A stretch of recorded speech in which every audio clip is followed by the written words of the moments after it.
Olá a todos, obrigado por estarem presentes.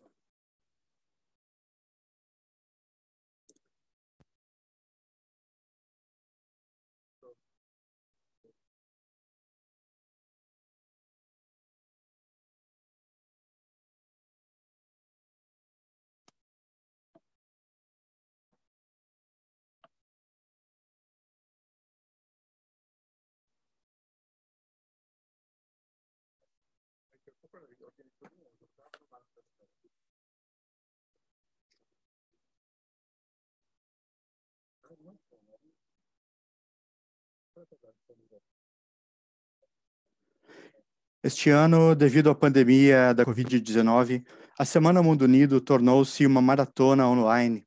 E aqui estamos nós no 8º dia. Sou grata por participar e também quero agradecer aos meus colegas da Rede Comunhão e Direito que nos proporcionaram palestrantes incríveis. Uma palavra rápida sobre este momento. Cada palestrante falará por 10 minutos. Depois abriremos para perguntas. Encorajamos nosso público a enviar perguntas via chat.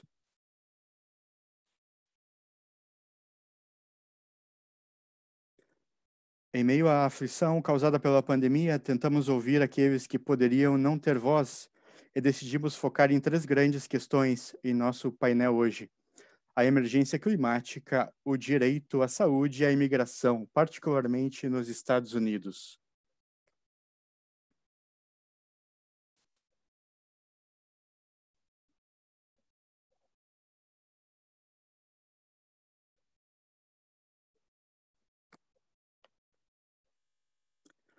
Chiara Lubich, fundadora do Movimento dos Focolares, uma vez fez uma pergunta: a lei aprenderá a redescobrir sua função como instrumento útil para construir relações justas entre os indivíduos e a sociedade e atender às necessidades de justiça presente no coração humano?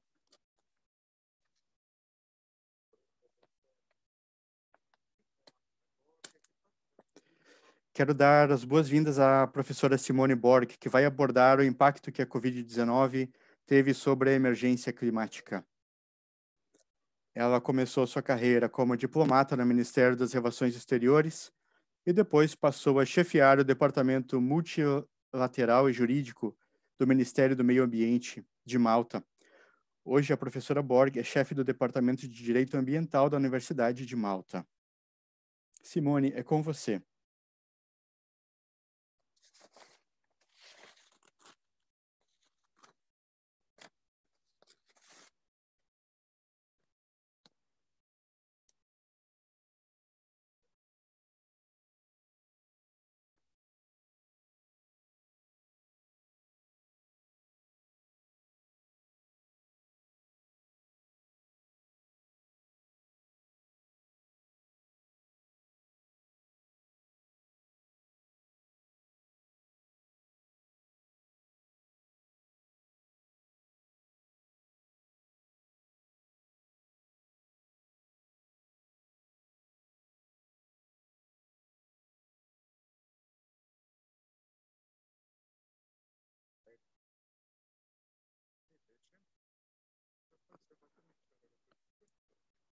Iniciamos a apresentação e trataremos de assuntos que estão presentes nas nossas discussões do ano passado, mas também deste ano.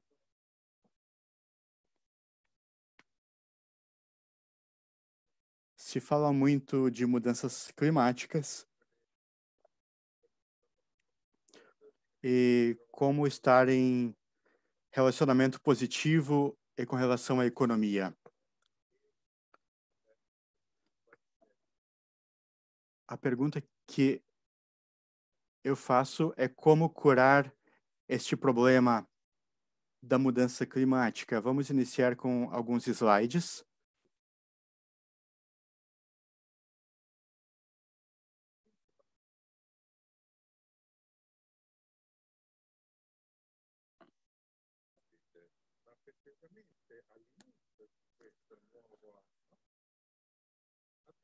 No início deste ano,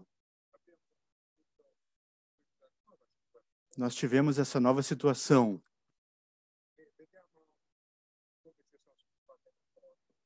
E vamos ver como as coisas evoluíram a partir de então.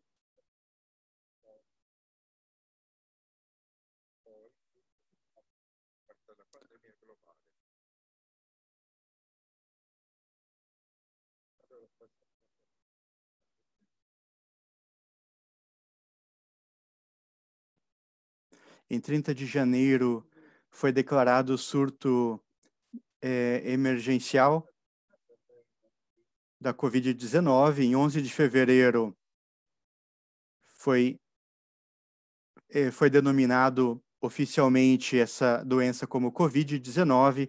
Em 11 de março foi declarada a pandemia global. A humanidade não pode procrastinar mais. A mudança climática é uma emergência. O ethos da emergência climática gira em torno de 2020 com um ponto de reflexão: reverter a tendência de aumento das emissões de CO2, iniciar seriamente o processo de descarbonização.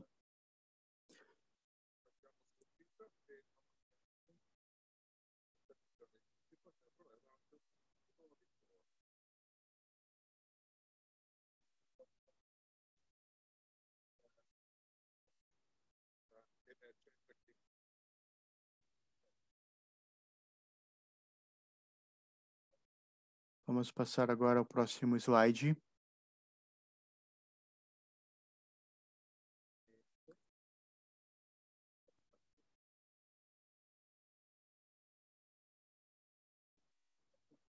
Nos encontramos em uma situação muito difícil,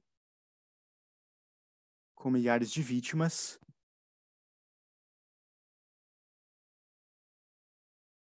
Centenas de milhares de vítimas fatais, o que causa grande tensão nos sistemas de saúde.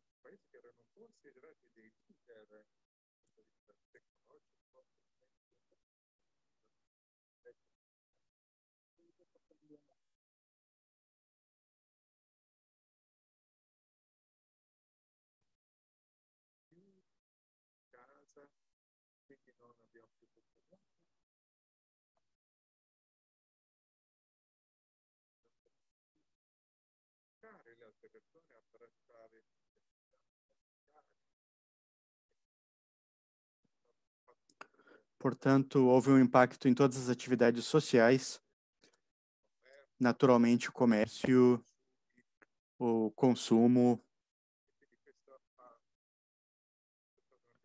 Portanto, uma crise econômica sem igual.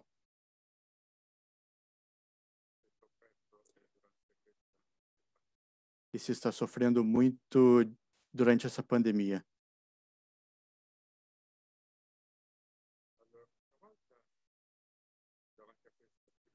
Diante dessa situação de emergência, não se poderia mais falar somente de mudança climática.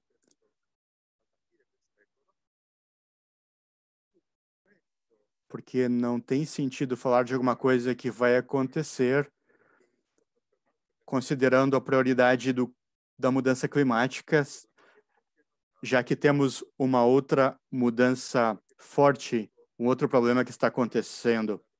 O fato de estarmos todos em casa, de não podermos mais sair de carro, de não podermos viajar com avião, ou seja, de não nos mover mais no mundo, isso trouxe um meio ambiente mais limpo.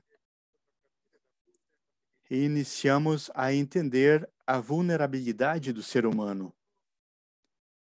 De um momento para o outro, entendemos que poderíamos enfrentar certas coisas e que não poderíamos simplesmente fazê-las desaparecer como um toque de mágica. Existem sistemas muito frágeis e que precisamos identificá-los, identificar os nossos erros, onde erramos. Também com o colapso do sistema de saúde, com o vírus, com todos os problemas sociais que aconteceram e isso mostrou que as situações não estavam andando bem. Portanto, a economia não é o único valor que a sociedade deve ter como prioridade.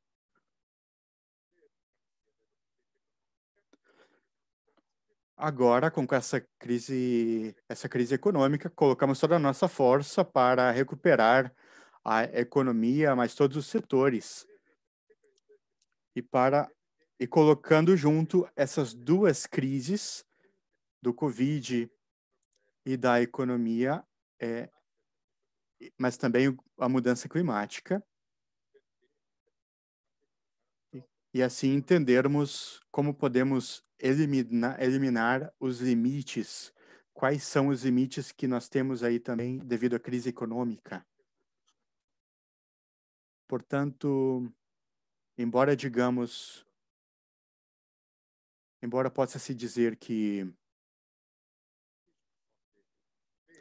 não é verdade, que não se pode enfrentar dois problemas juntos, mas isso não é verdade. É uma oportunidade para enfrentar isso de uma vez por todas, em todos os níveis, governo, comércio, para descarbonizar a atividade humana.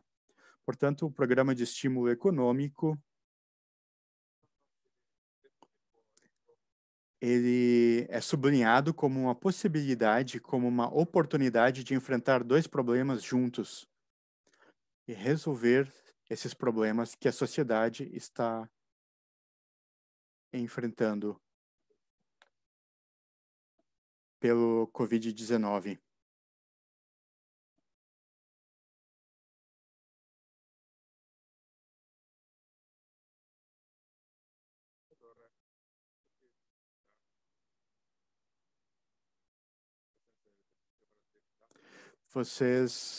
Alguns de vocês conhecem David Attenborough. Ele disse uma frase muito interessante. Ele disse que nós temos um ambiente finito. Quem pensa que se pode ter um crescimento infinito num ambiente finito é louco, porque as coisas possuem uma dimensão finita. Portanto, temos um modelo econômico. Quando temos um modelo econômico baseado numa forma irrestrita, numa expansão contínua, esse sistema não é possível. Não quero dizer que o crescimento econômico é negativo, não, é positivo, porém, existem alguns aspectos do crescimento, do bem-estar, que devem ser considerados, devem ser avaliados para que tudo seja uma coisa positiva. E aí falamos de justiça social e de bem-estar ambiental. Esses dois aspectos, eles não foram considerados até agora na história. Portanto, a Covid-19 nos fez entender quanto esse aspecto social, esse nosso estilo de vida e o estilo ambiental sofrem devido ao crescimento econômico sem limites. Não é impossível possuir esses dois aspectos integrados que chamamos de sustentabilidade, desenvolvimento sustentável, mas temos que conectá-los com os direitos humanos. Temos que considerar também os aspectos sociais, como aqueles também ambientais. Falamos de um modelo econômico que reflete um novo pilar da sociedade, portanto, o bem-estar ambiental e a justiça social.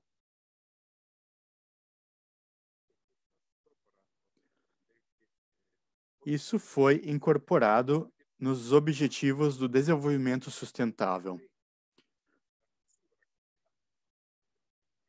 Portanto, essa é a medida que temos para termos a segurança de um desenvolvimento justo.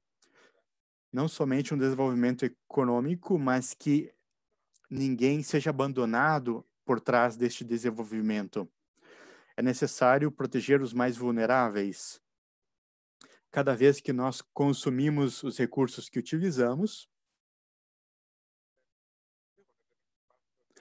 Isso não deveria ter um impacto que muda o sistema ambiental, tendo um efeito negativo sobre o sistema natural, que podem distinguir, acabar ou se degradar.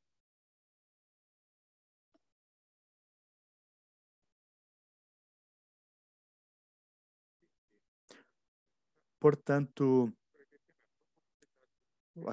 o que chamamos de renascimento econômico, colocando o ser humano no centro de tudo, pensando na justiça social e também no bem-estar ambiental.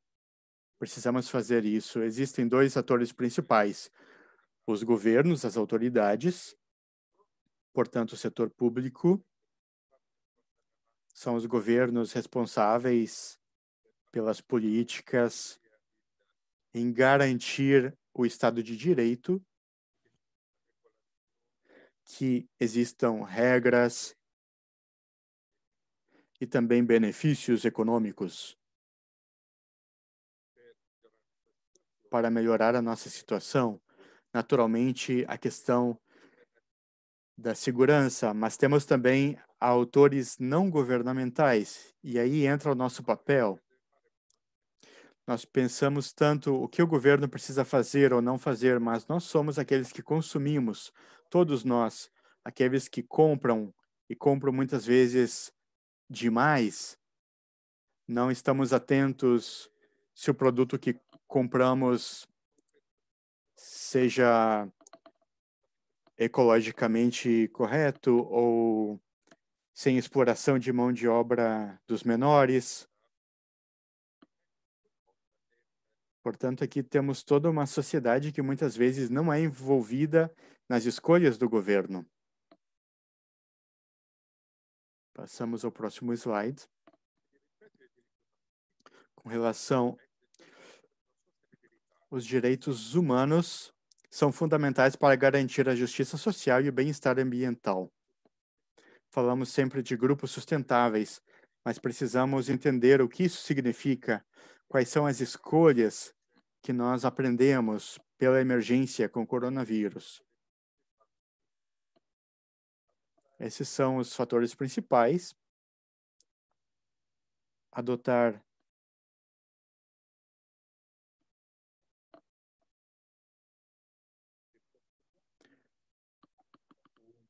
precisamos ter atenção.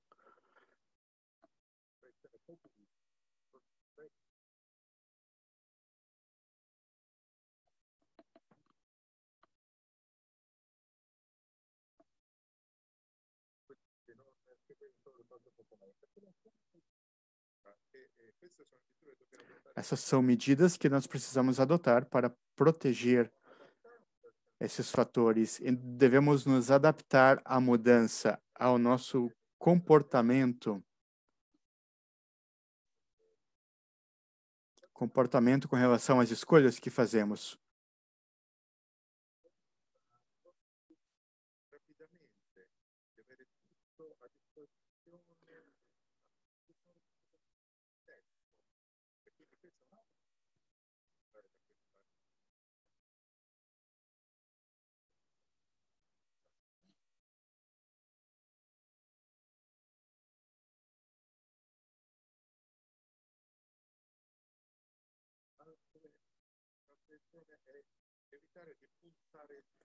Falamos também ao evitar em apontar o dedo, acusando.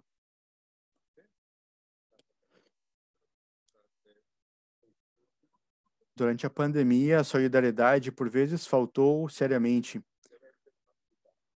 mesmo entre aliados políticos ou membros de um mesmo bloco econômico.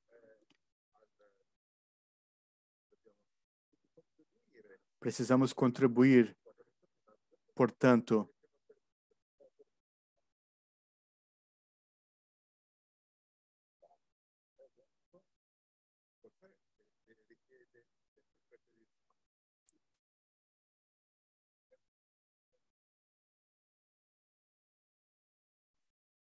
porque as outras pessoas ao meu redor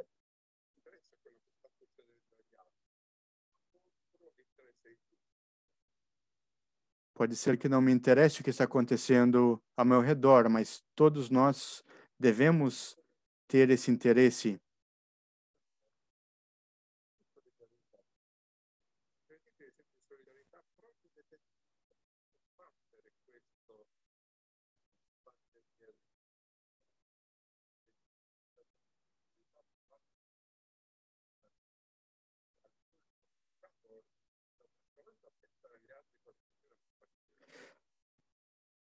Algumas pessoas começaram, a partir dessa pandemia, a pensar nos outros de uma forma como não faziam antes. E isso nos dá um sentido de comunidade. Para concluir, portanto, precisamos entender que na sociedade nada funciona se não temos paz e justiça. A paz e a justiça podem ser traduzidas em justiça social, justiça ambiental e bem-estar econômico. Mas somente se essas coisas caminham juntas.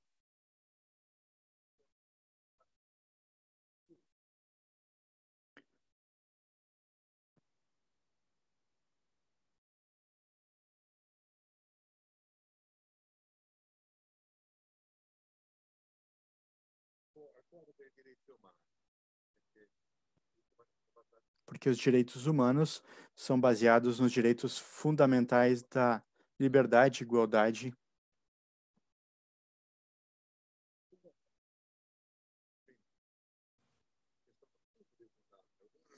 Eles são similares um ao outro e um não pode existir sem o outro. Através da fraternidade, nós exprimimos a nossa igualdade e através da liberdade que podemos permitir aos mais vulneráveis, aos últimos, aqueles que e desse modo possamos entender uns aos outros e melhorar o modo como enfrentamos esses problemas sociais, melhorando assim também a situação climática. Portanto, 2020, ao invés de ser um ano para ser esquecido, deve ser justamente um ano que pode mudar a nossa vida. Obrigado.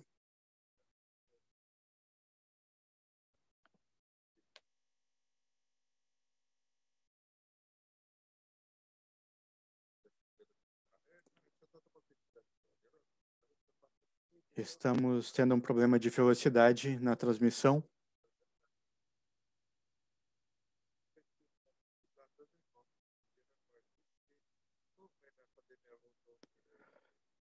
Vai nos contar como a pandemia está tendo um impacto em relação aos direitos humanos.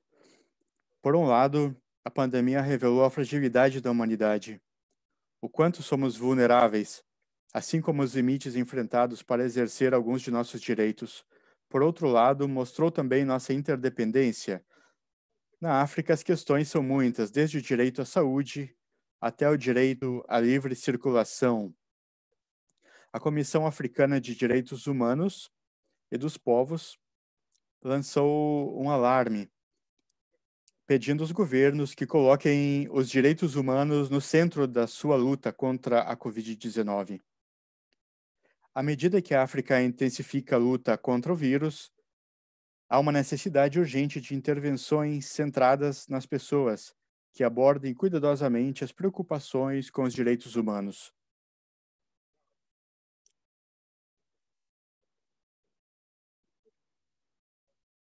As medidas de mitigação e sua integração com os direitos humanos variam muito. Vários países africanos têm seguido tendências internacionais, fechando suas fronteiras. Entretanto, algumas respostas ou a falta de resposta em alguns casos tem atraído severas condenações. No Congo, no Quênia e em Uganda, as forças de segurança têm usado força excessiva, em alguns casos mortal, para fazer cumprir as ordens de permanência em casa. Na África do Sul, as cenas de arrebatamento da polícia e dos soldados se reuniam e levavam os sem-tetos para dentro de um estádio que provocaram um clamor nacional. As forças de segurança mataram 9 pessoas enquanto faziam o bloqueio. Muitos governos não estão lidando adequadamente com o impacto social e econômico dos lockdowns sobre os moradores de baixa renda e os desempregados. O Quênia anunciou reduções fiscais, reduções voluntárias nos salários dos oficiais superiores do Estado. O governo ruandês anunciou uma rede de segurança, inclusive através de distribuição de alimentos em Kigali.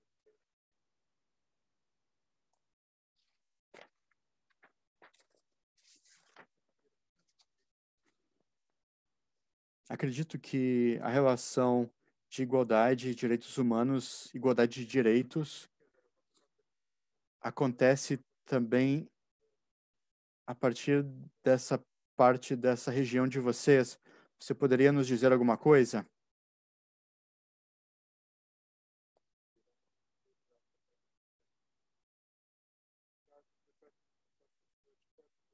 A África do Sul, com mais testes do que em outros lugares do continente, teve 268 mil casos testados até 6 de maio, os mais altos registrados até agora na África. As autoridades tomaram medidas para limitar e prevenir a disseminação da Covid-19, incluindo o bloqueio nacional de 21 dias, prorrogado já por 2 semanas. A ministra de Água e Saneamento Básico da África do Sul anunciou que seu departamento iria aumentar o fornecimento de água e medidas de saneamento em áreas públicas de alta densidade, assentamentos informais e áreas rurais. As lições aprendidas com surtos anteriores de doenças como o Ebola são claras. Quando os direitos são abusados, os cidadãos não têm incentivo para responder aos apelos do governo para mudar o comportamento, mas sim, ao contrário, têm uma tendência a não obedecerem. Portanto, essa confiança entre cidadãos e governo é essencial.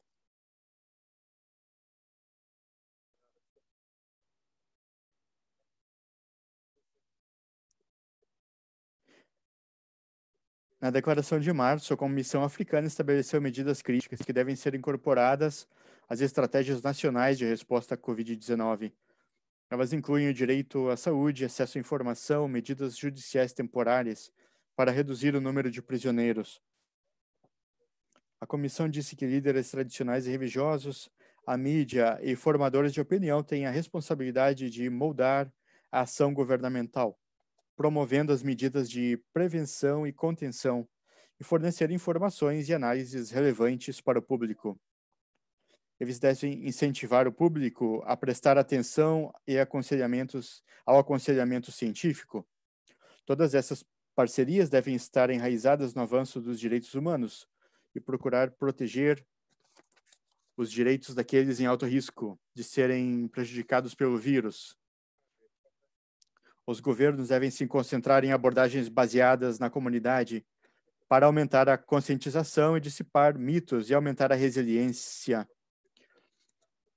Um forte aumento no número de infecções por coronavírus na África tem levantado receios de uma crise a nível continental devido a preocupações de milhares de pessoas que podem morrer se a pandemia dominar os fracos sistemas de saúde. O vírus se multiplicou na África mais rapidamente nos primeiros 30 dias do que na Ásia ou na Europa, com capacidade de testes inadequada, levantando a possibilidade de algumas pessoas infectadas poderem estar assintomáticas, espalhando assim o vírus sem serem detectadas. A África do Sul tem maior número de infecções, mais de 7 mil, até 6 de maio, respondendo por quase um terço dos casos do continente. Especialistas em saúde recomendaram medidas rigorosas de distanciamento social e higiene para reduzir as infecções e diminuir a curva de propagação do vírus. O sistema de saúde da África já está sobrecarregado. Muitos profissionais de saúde em todo o país ainda estão trabalhando com equipamento de proteção. Faça você mesmo. A África não tem força financeira que os outros países europeus possuem para recorrer ao combate a coronavírus. A questão é se os sistemas de saúde africanos devem investir em unidades de terapia intensiva, investindo em terapia intensiva, em ventiladores. A questão é investir nisso ou se deve, talvez, concentrar no sistema de saúde com altos níveis de morte por doença como HIV, tuberculose, malária e desnutrição. Embora os números dos últimos casos esteja crescendo, o número ainda não está no pico. Muitos países africanos estão aprendendo com erros da Europa e dos Estados Unidos. As próximas semanas são vistas como decisivas para a África. Se quisermos evitar taxas de infecção e morte que agora são relatadas na Europa e Estados Unidos, alguns países da África deram respostas surpreendentes já à pandemia. O Senegal, por exemplo, desenvolveu um kit de diagnóstico rápido que custa $1. O arcebispo metropolitano da cidade de Douala, nos Camarões, desenvolveu um remédio herbal que muitas pessoas têm consumido com sucesso. O presidente de Madagascar surpreendeu muitos observadores ao anunciar na noite de 8 de abril que, após estudos do Instituto Malgache de Pesquisa, as plantas medicinais cultivadas no país insular têm potencial de curar a Covid-19. De tratar a Covid-19. O medicamento chamado Covid Organics deriva de Artemisia annua e Artemisia afra, duas plantas medicinais com propriedades antimaláricas. Nas mídias sociais já surgiu um debate acalorado entre os que confiam no produto, mas o que permanece constante é que as estatísticas oficiais revelam que Madagascar ainda não contabilizou um único caso de morte pela Covid-19.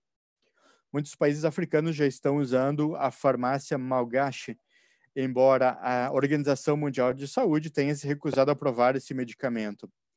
Portanto, as questões são: será que a batalha contra a Covid-19 dará um golpe na cooperação internacional? Este não é o único exemplo que os muitos observadores acreditam que haverá uma ruptura na ordem mundial se não lutarmos por uma resposta inclusiva para a pandemia.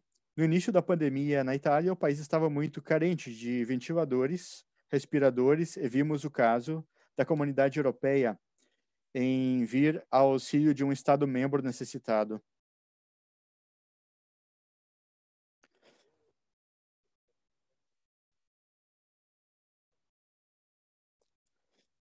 A Organização Mundial de Saúde estudou cuidadosamente a solução Malgache antes de rejeitá-la. Estamos vivendo um momento da história da humanidade em que as relações entre as instituições são suscetíveis a se tornarem ainda mais frágeis. Algumas pessoas pensam que as grandes indústrias farmacêuticas já estão lutando para ter uma exclusividade para a cura dessa doença, usando para isso todos os meios para não perder esse mercado. Todas as iniciativas tomadas pelos estados e organizações internacionais para bloquear o caminho da Covid-19 visam responder a direito à saúde, ao direito alienável de todo cidadão. E uma outra pergunta: qual seria a contribuição em meio a essas incertezas e tristezas da nossa sociedade atual?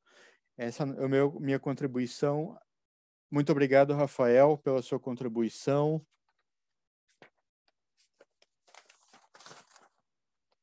Muito obrigado.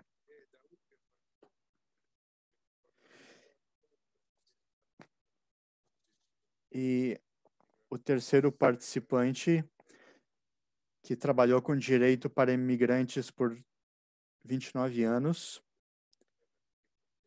trabalhou no sistema de imigração procurando entender como se poderia mudar o sistema. Lori Chesser.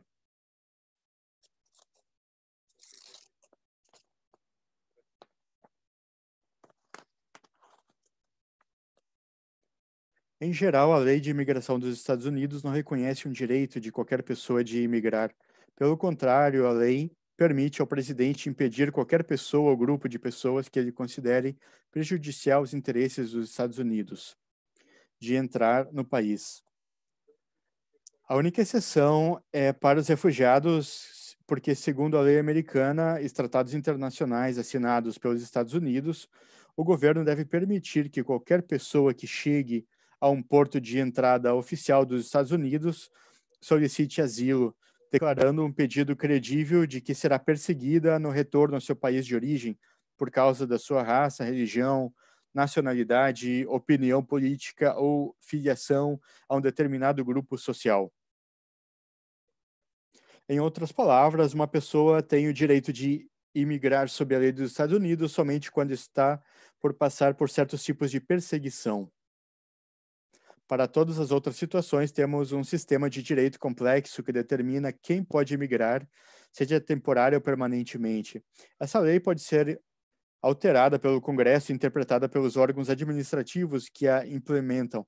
A lei mudou significativamente durante a história dos Estados Unidos, passando pelas fronteiras completamente abertas no início, e, na verdade, as restrições que a Inglaterra impunha à imigração para as colônias foi um dos motivos pelos quais buscamos a independência em primeiro lugar. Para o que temos hoje, um sistema bastante limitado, baseado principalmente no estreito relacionamento familiar ou patrocínio ou condições de trabalho. Uma vez que uma pessoa entra aqui, ela é coberta pela maioria dos direitos constitucionais americanos, que é a principal forma de fazer valer os direitos humanos nos Estados Unidos. Isso inclui o devido processo e o direito a aconselhamento em processos criminais. Entretanto, os procedimentos de imigração, incluindo deportação, não são procedimentos criminais.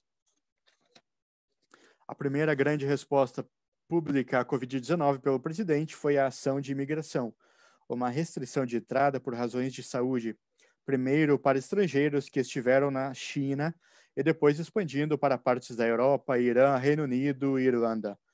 Somente entradas essenciais agora são permitidas do México e do Canadá. Essas medidas foram seguidas pela proclamação presidencial que impede a entrada de novos imigrantes em muitas categorias durante 60 dias. Essa decisão não citava preocupações com a saúde como uma lógica, mas sim como uma ameaça econômica percebida de que os estrangeiros que chegassem poderiam aceitar empregos de trabalhadores americanos. Essas restrições são significativas. Se essa decisão se tornasse permanente, reduziria toda a imigração para os Estados Unidos em cerca de 1/3.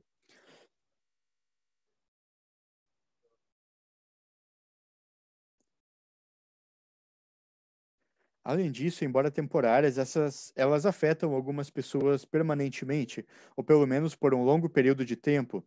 Por exemplo, uma regra existente diz que somente crianças menores de 21 anos podem imigrar junto com os pais. Se a decisão impede a entrada de uma criança com quase 21 anos, então essa criança não imigraria com a família, mas teria que esperar vários anos antes de entrar com a família nos Estados Unidos. As recentes administrações americanas têm interpelado a lei de asilo para evitar suas obrigações de considerar pedidos de asilo na fronteira sul, devido ao grande número de pessoas fugindo da violência de gangues na América Central. Antes da pandemia, as pessoas que pediam asilo podiam entrar, mas muitas vezes eram mantidas em detenção, o que é basicamente uma prisão, sob o que muitos consideram condições desumanas. A boa notícia é que, devido à nova política de recusa de entrada, o número de pessoas em detenção imigratória é o mais baixo desde 2016. São 34 mil. Como todos os presos, os imigrantes mantidos em detenção são vulneráveis à Covid-19 devido ao fechamento, à falta de equipamentos de proteção. Organizações privadas têm denunciado o governo federal pela libertação de imigrantes detentos devido a esse risco. Para os imigrantes dentro dos Estados Unidos, a Covid também levanta preocupações com direitos humanos. Uma delas são as condições de trabalho. Muitos trabalhos que hoje são considerados essenciais, como o trabalho agrícola, processamento de alimentos e o trabalho de limpeza, são em grande parte ocupados por imigrantes. A embalagem de carne é um desses trabalhos que está no noticiário agora. Por causa dos surtos de Covid-19 nas fábricas de embalagem, as fábricas estavam começando a fechar, mas o presidente declarou essenciais essas atividades, portanto, não podem ser fechadas. Portanto, essas pessoas devem continuar arriscando a sua saúde ou, se não, perdem o trabalho. Para os imigrantes dentro dos Estados Unidos, a Covid também levanta preocupações com direitos humanos.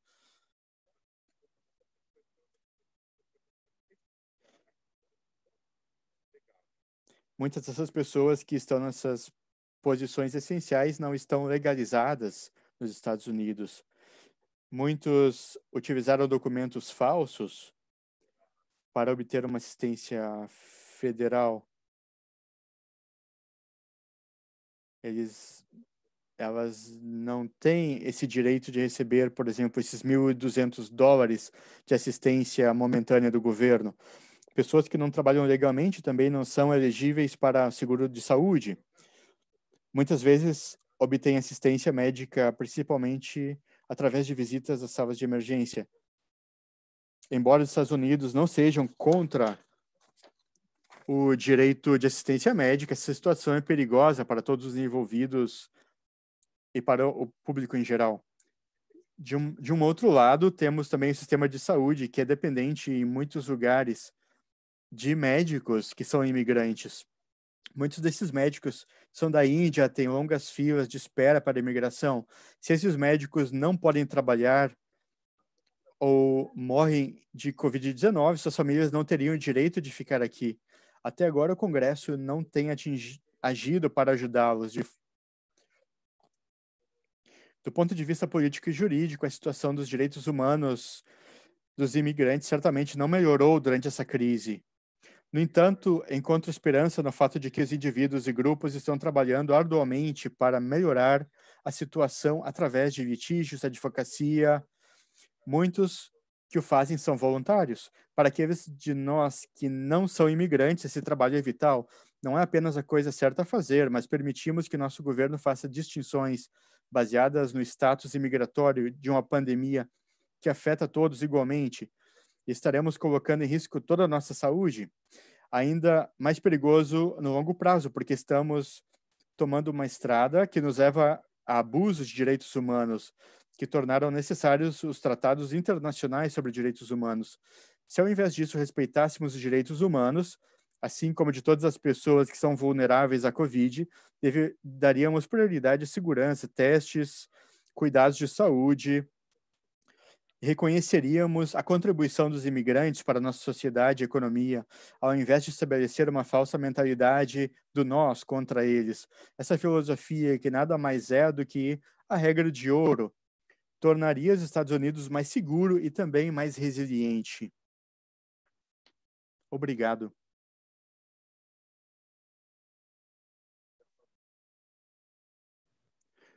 Fizemos, portanto, esse giro do mundo,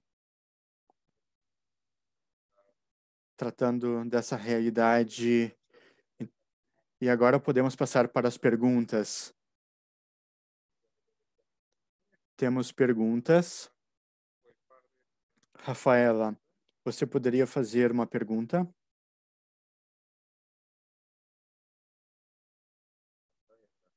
Rafaela?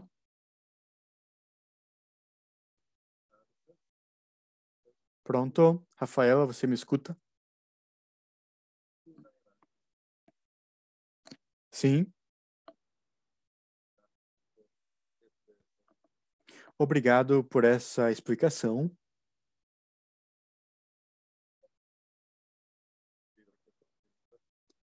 Que estamos vivendo nesse momento, que são muito importantes. É muito importante não somente para nós essa oportunidade de debate, mas para todo mundo. A minha pergunta, ela tem a ver com a imigração e políticas públicas. Portanto, considerando o aumento da pobreza a nível mundial, quais seriam as políticas públicas que poderiam contribuir para a imigração em todo o mundo? Não sei se a Simone gostaria de responder essa pergunta.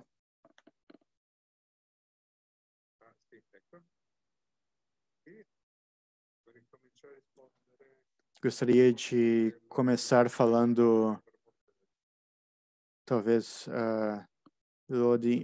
Rafael também tem algo a dizer.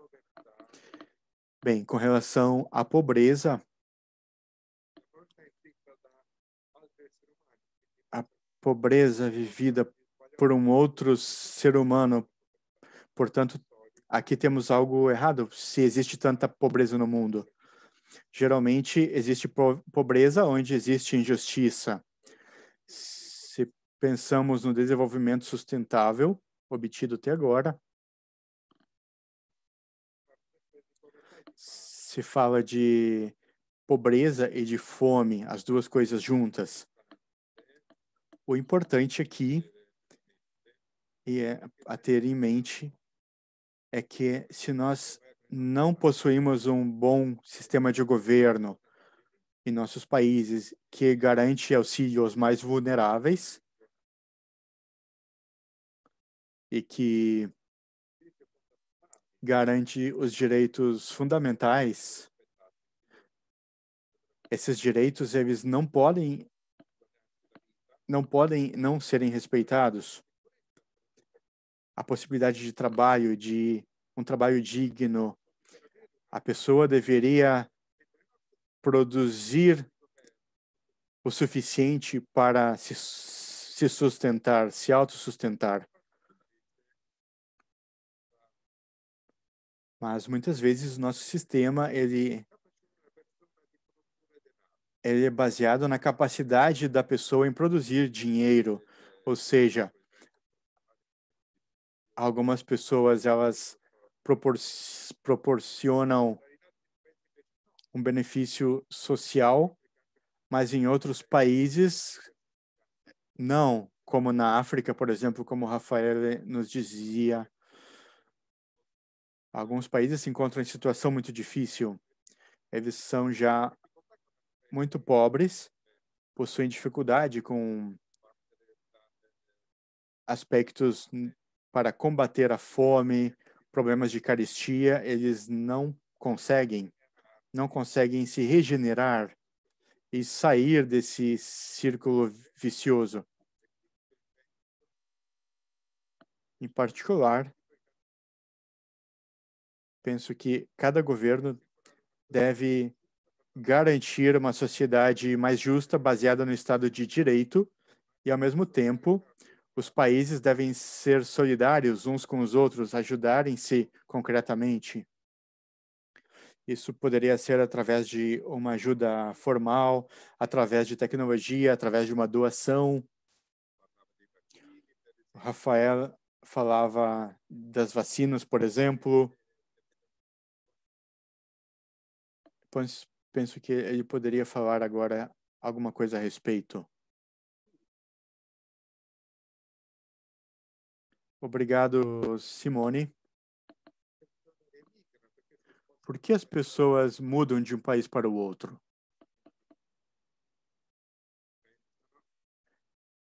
Elas acham que indo para um outro país terão uma vida melhor. Elas vão para um outro lado do mundo para ter uma vida melhor. Mas a pergunta é por que elas não podem permanecer ali onde estão e ter uma vida melhor, no lugar onde vivem já?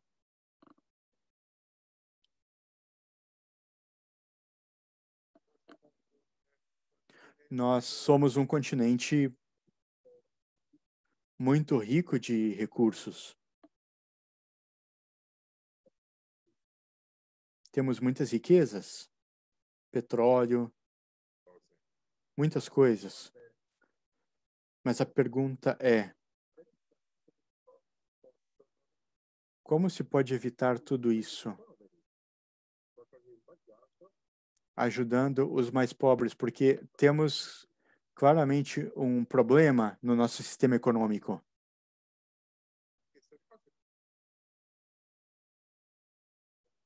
Porque se as coisas fossem feitas como devem ser feitas,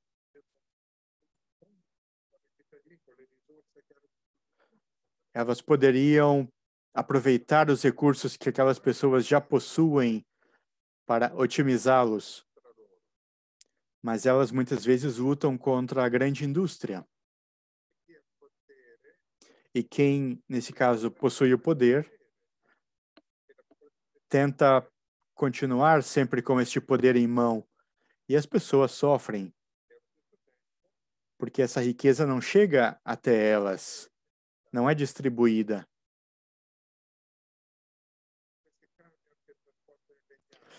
Todos esses caminhões, por exemplo, que aqui no meu país carregam lenha, isso significa que a floresta é destruída? A pergunta é por quê? Portanto, precisamos enfrentar este modo de como a economia é administrada.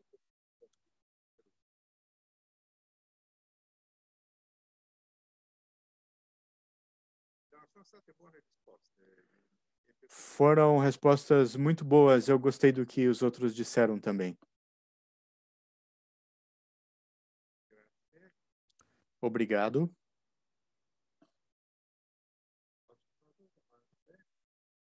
Temos duas perguntas que podem ser feitas juntas.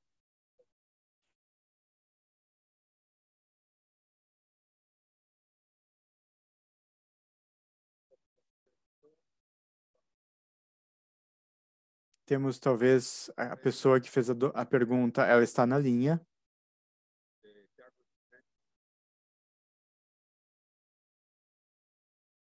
Tiago, você nos escuta? Tiago, você poderia... Você nos escuta? Sim, estou aqui.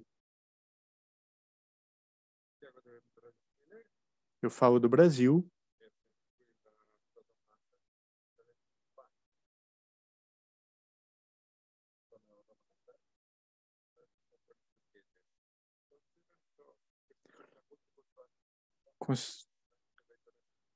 Considerando sociedade multicultural como uma minoria marginada,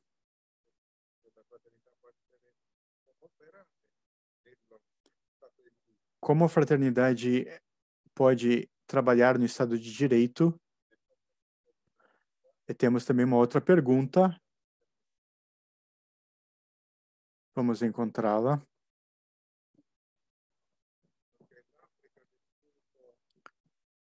Com relação àquilo que a África viveu com outras pandemias em particular, vocês acreditam que os governos fazem o suficiente?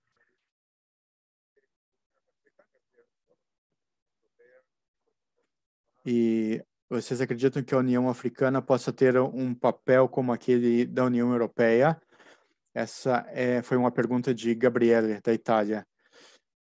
Começamos com a primeira pergunta.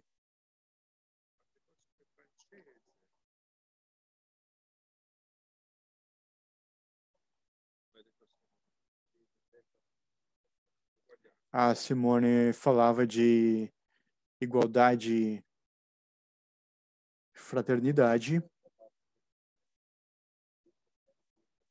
Essa é a base do sistema jurídico de muitos países.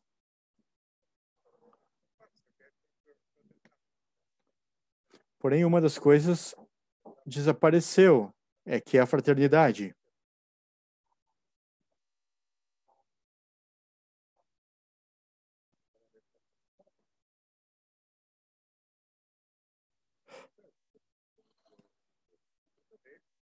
Eu acredito que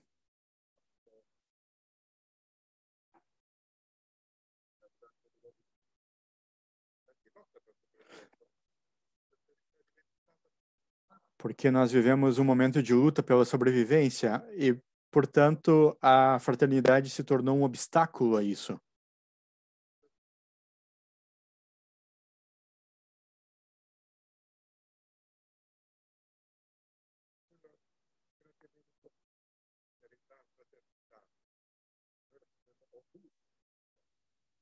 Nós chamamos essa fraternidade de Ubuntu na África, mas é necessário uma mudança de mentalidade aqui. Os sociólogos podem nos ajudar, talvez.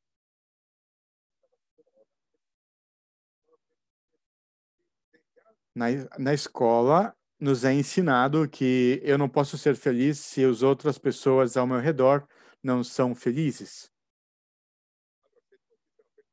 Portanto, se todos somos felizes, podemos ter um futuro juntos no dia de amanhã.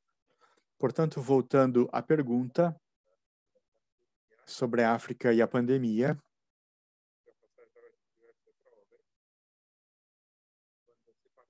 quando se fala dos nossos governos, é muito difícil falar da África, porque muda muito também de um país para o outro. Eu digo para vocês aqui, a minha experiência, aquilo que eu sei.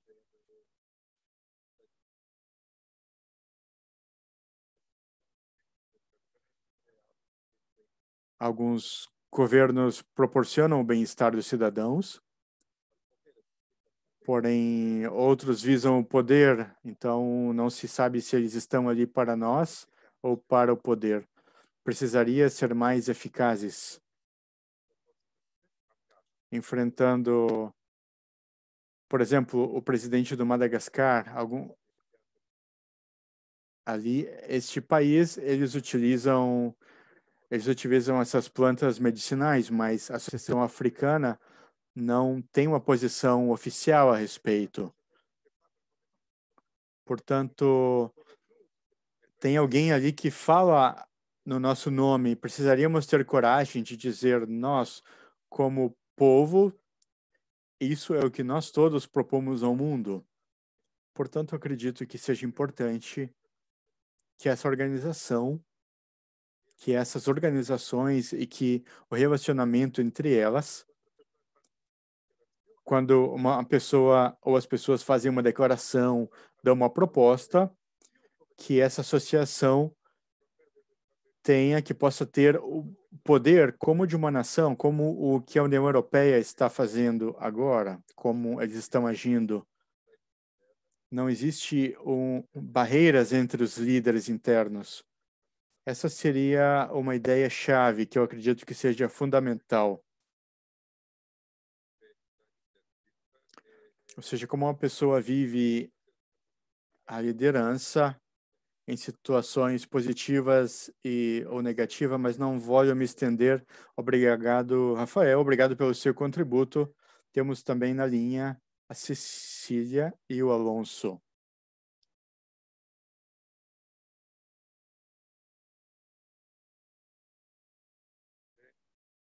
Olá, sou Cecília da Argentina. Obrigado por esse momento especial. A minha pergunta é: com a crise atual, nós vemos fechamento das fronteiras. Por outro lado, existe um aumento das dificuldades econômicas. As pessoas estão enfrentando impossibilidade de passar de um país para o outro, entre Estados Unidos e Argentina, por exemplo, ou entre países da Europa, ou imigrantes da Venezuela que passavam para a Argentina antes. O que vocês pensam sobre esse princípio de segurança nacional com relação à fraternidade? E como podemos enfrentar essas tensões entre esses princípios no quesito legal, jurídico?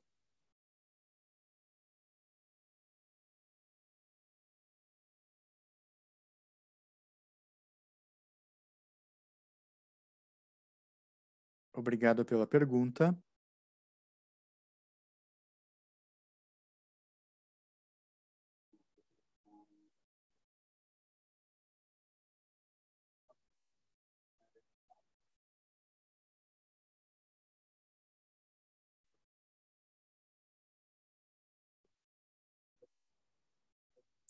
Estamos com problema no áudio.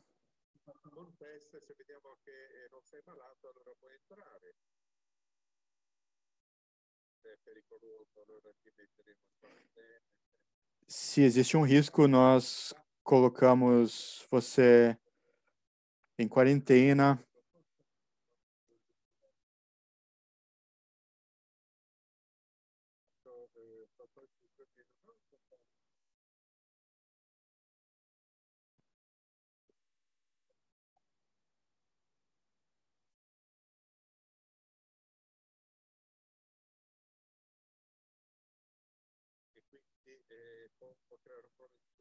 Portanto, isso pode criar um problema de segurança, até para fazer todos os testes necessários. Portanto,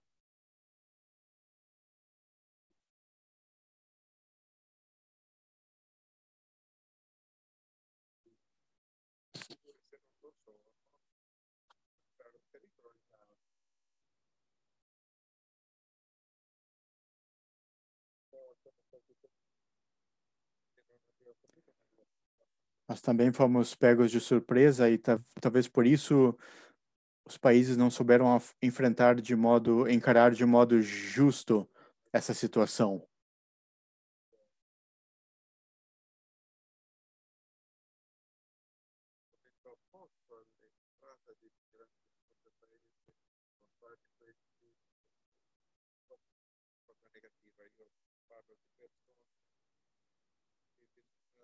Estou falando de pessoas, portanto, precisaria dar prioridade às pessoas do próprio país e depois aos estrangeiros.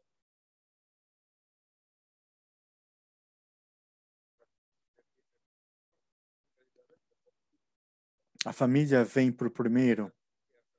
Portanto, antes de pensar no outro, eu acabo pensando na minha família. E aí temos um conflito com relação à entrada das pessoas no meu país. Obrigado por essas perguntas muito importantes.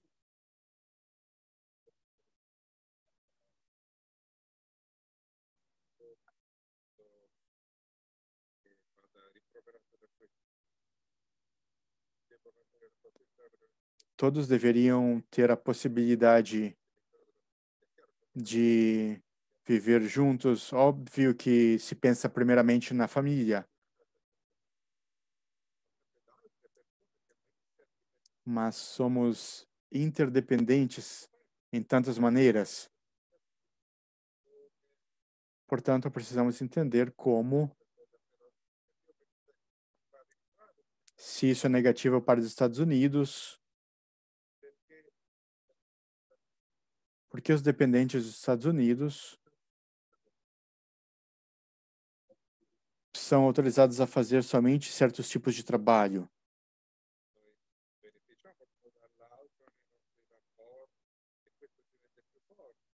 Nós damos prioridade a todos e isso é o que deveria nos fortalecer. Esse é o princípio fundamental dos Estados Unidos.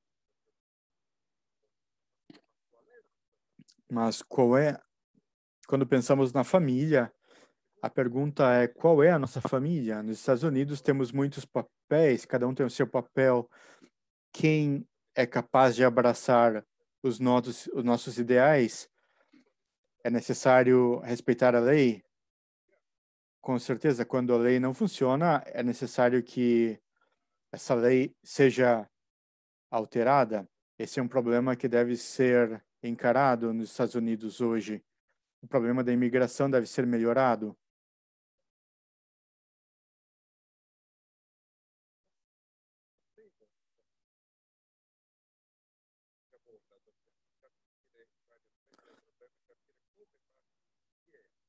Precisamos entender. Temos outra pergunta.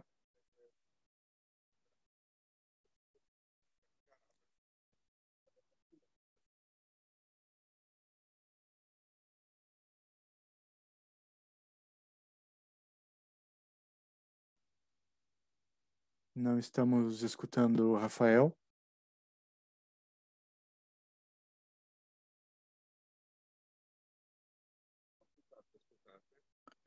Desculpem. Sim.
Temos ainda alguns minutos para uma outra pergunta.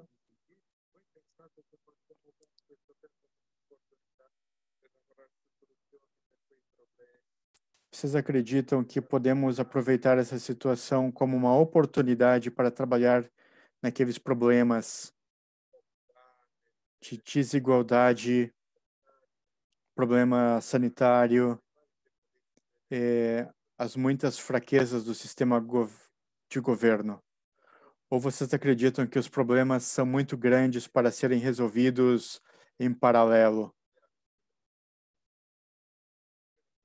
Ou as pessoas talvez estejam muito cansadas para enfrentar esse problema juntas? Temos também uma outra pergunta que diz: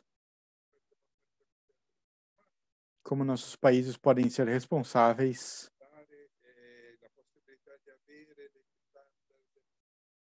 para dar o mínimo de possibilidade e de direitos aos seus cidadãos?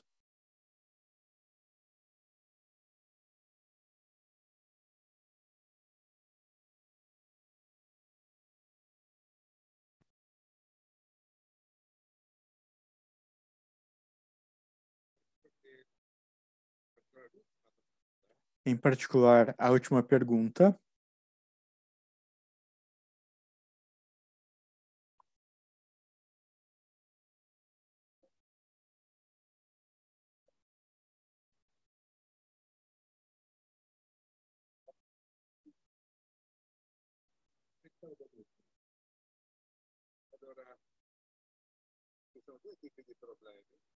Temos dois tipos de problema. Temos muitos, mas essas situações podem ser causadas porque existe um tipo injusto de sistema na sociedade. Não temos nenhuma sociedade perfeita, nenhum país é perfeito, mas aqueles que conseguiram a gestão dos direitos humanos e conseguiram oferecer um mínimo de bem-estar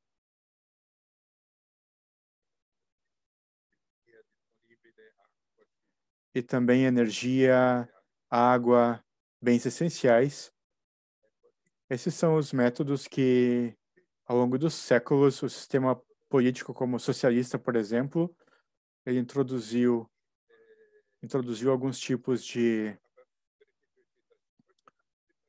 alguns benefícios para os seus cidadãos. Outros países, porém, eles possuem problemas e não conseguem resolvê-los. E eles talvez é como uma pessoa que, por exemplo, pega um empréstimo, isso se torna um vício. Aquele país em desenvolvimento que tem empréstimos com outros países, ele acaba ficando sempre em dívida com relação aos países mais desenvolvidos.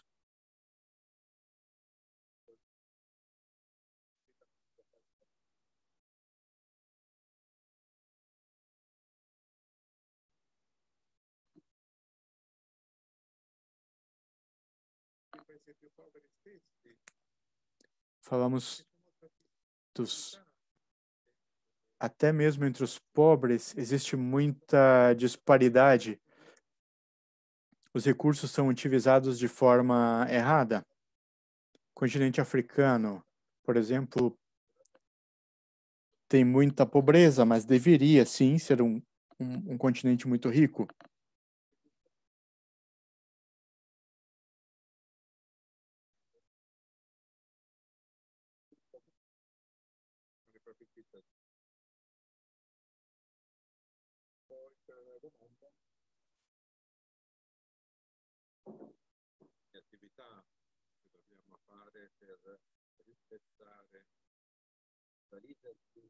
Uma outra demanda é quais são as atividades que deveríamos tomar ou fazer para respeitar um sistema de liderança de um país em estado de emergência.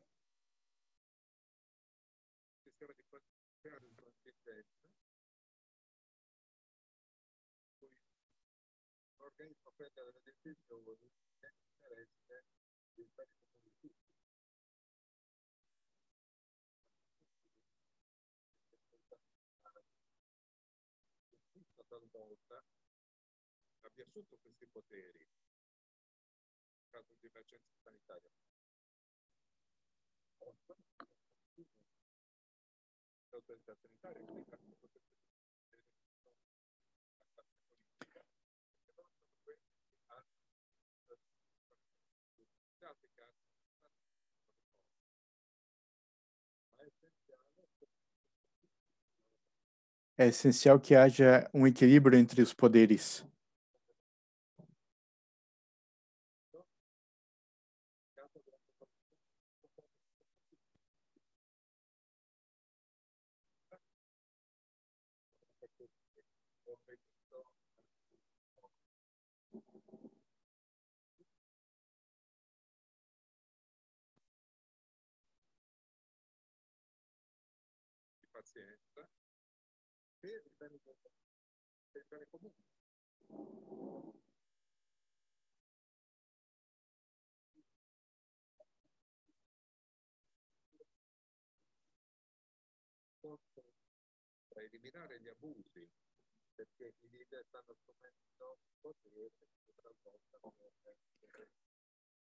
Os líderes estão assumindo um poder que, algumas vezes, pode ser utilizado mal, e esperamos que isso não aconteça.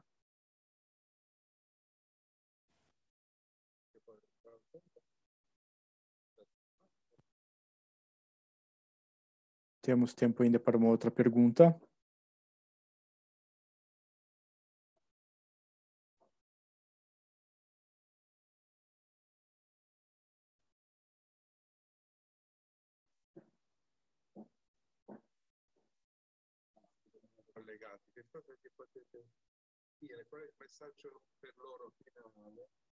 Qual é a mensagem final?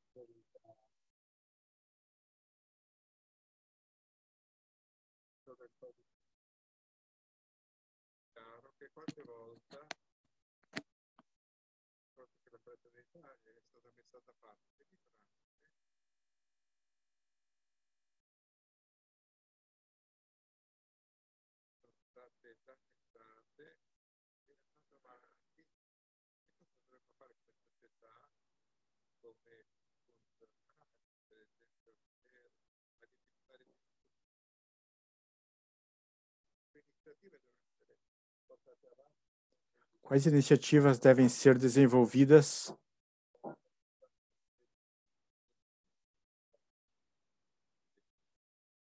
pensando ao símbolo durante essa pandemia?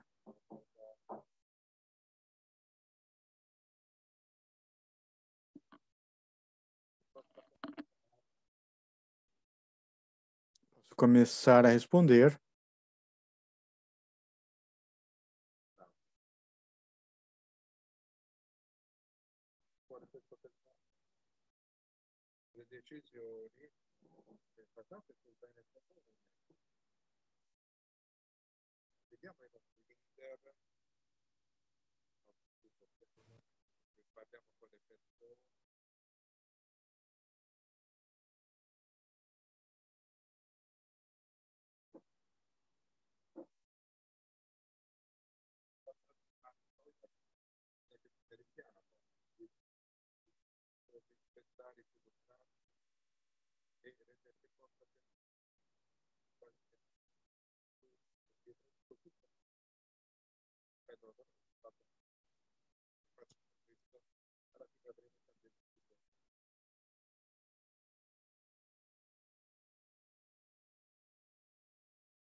Temos tantos bancos que estão falindo devido a essa pandemia.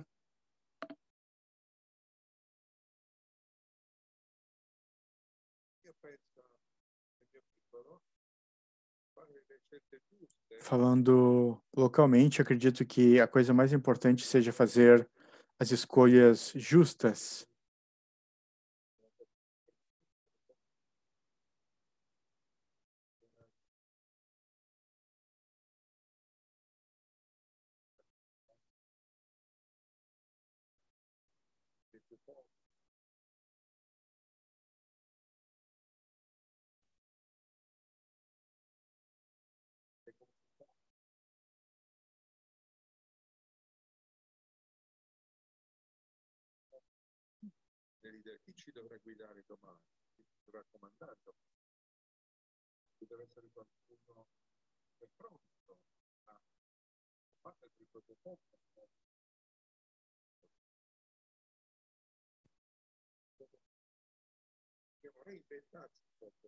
Precisamos nos reinventar de alguma maneira, porque entendemos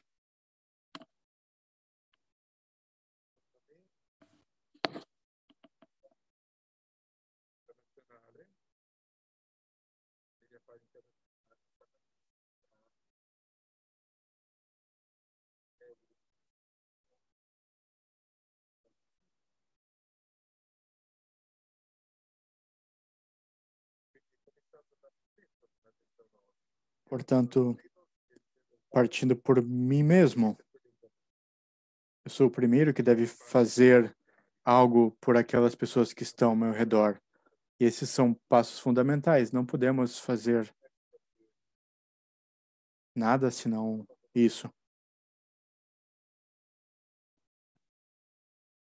Eu concordo com o que o Rafael disse.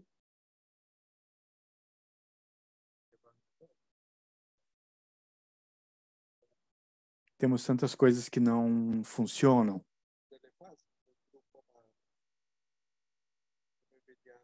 Com relação à fase do desenvolvimento humano, direitos humanos,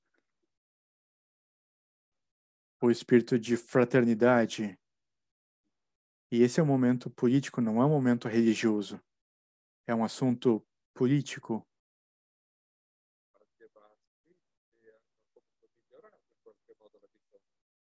E esses aspectos melhoraram, de certo modo, a vida humana, o bem-estar. Na realidade, temos muitas coisas boas, portanto.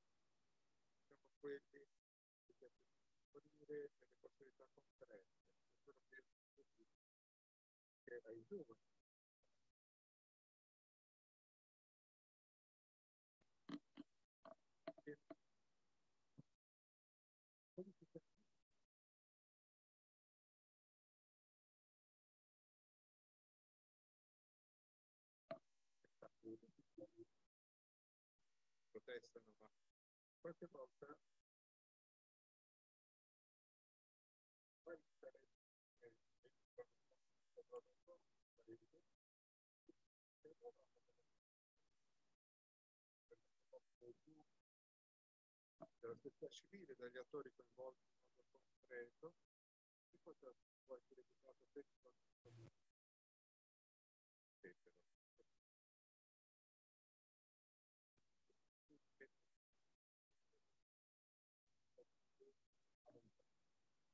oltre a questo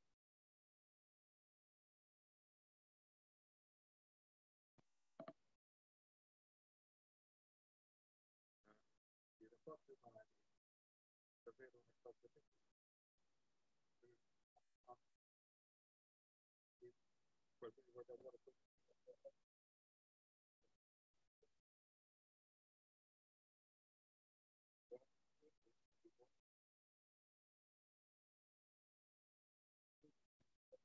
Obrigado a todos pela participação de cada um de vocês. Tchau.